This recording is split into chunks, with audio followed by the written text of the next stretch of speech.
Good morning students. Today we will study the reaction of alkenes. Reactions of alkenes.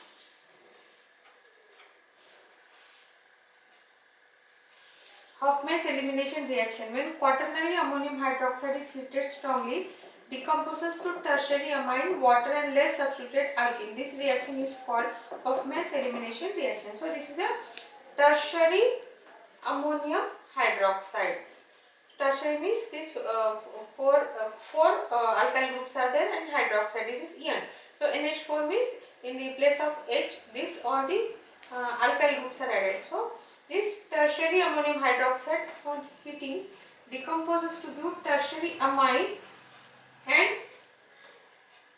water and less substituted alkene. So less substituted alkene and water we are getting. So this is known as Hofmann's elimination reaction. Water molecule is eliminated and so it is known as elimination reaction.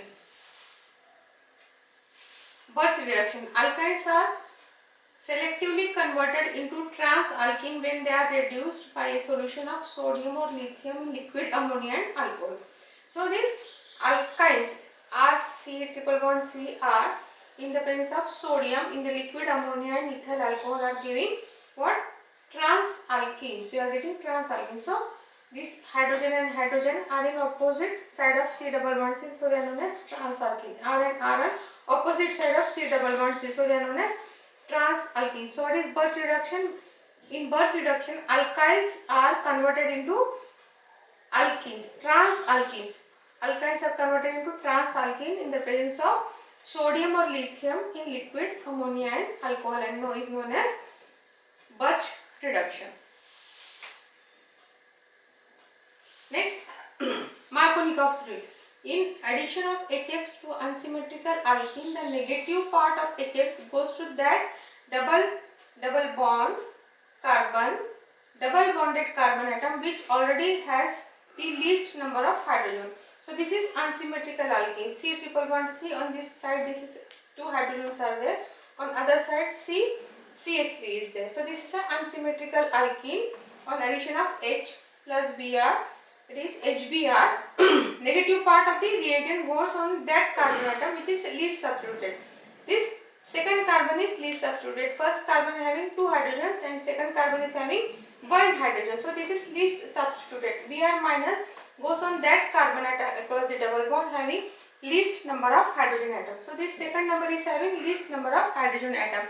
So the bromine is getting substituted on second carbon atom. So this type of end product is 2-bromopropane. This type of reaction is this type of product is according to Markovnikov's rule that the negative part of the reagent adds across that on that carbon atom across the double bond having least number of hydrogen atom is known as Markovnikov's rule. So according to Markovnikov's rule, 2-bromopropane is the product formed.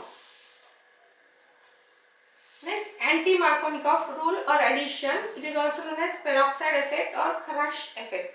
So when an unsymmetrical alkene like propane is treated with hydrogen bromide in presence of peroxide like benzoyl peroxide, the negative part of the reagent goes to that carbon atom of the double bond to which more number of hydrogen atoms are attached. This is opposite of Markovnikov rule. So according to this, when this propane is treated with HBr, this bromine negative part of the reagent goes on that carbon atom having more number of hydrogen atoms. In Markovnikov's rule, on that carbon atom the addition takes place which is having less, that is least number of hydrogen atoms, and here is having more number of hydrogen atoms. So on this carbon, first carbon there is two hydrogen and on second carbon there is one hydrogen. So more number of hydrogens are on first carbon. So here negative part of the reagent goes on that carbon atom across the double bond having more number of hydrogen atoms. So the product is 1-bromopropane. So anti-Markovnikov's addition on this is also known as peroxide effect or Kharasch effect. Because here benzoyl peroxide is taken, so it is known as peroxide effect. Kharasch scientists found out this, so it is known as Kharasch effect. This is the product is according to anti-Markovnikov's rule. This is 1-bromopropane. In the first case, it was 2-bromopropane according to Markovnikov's rule. Next, oxymercuration demercuration reaction. Addition of alkene with mercuric acetate in the presence of water is called oxymercuration reaction. In this case, product formation takes place by the formation of bridge carbocation as reaction intermediate. The adduct on reduction with sodium borohydrate gives alcohol. This step is known as demercuration, and the overall reaction is called as oxymercuration reduction reaction. So here what is happening? Alkene on the presence of mercuric acetate, water and sodium borohydrate gives alcohol. And so here there are in the middle one bridge carbocation is formed as an intermediate, and so then what happened, demercuration is taking place, and so this overall reaction is called as oxymercuration reduction reaction. Thank you.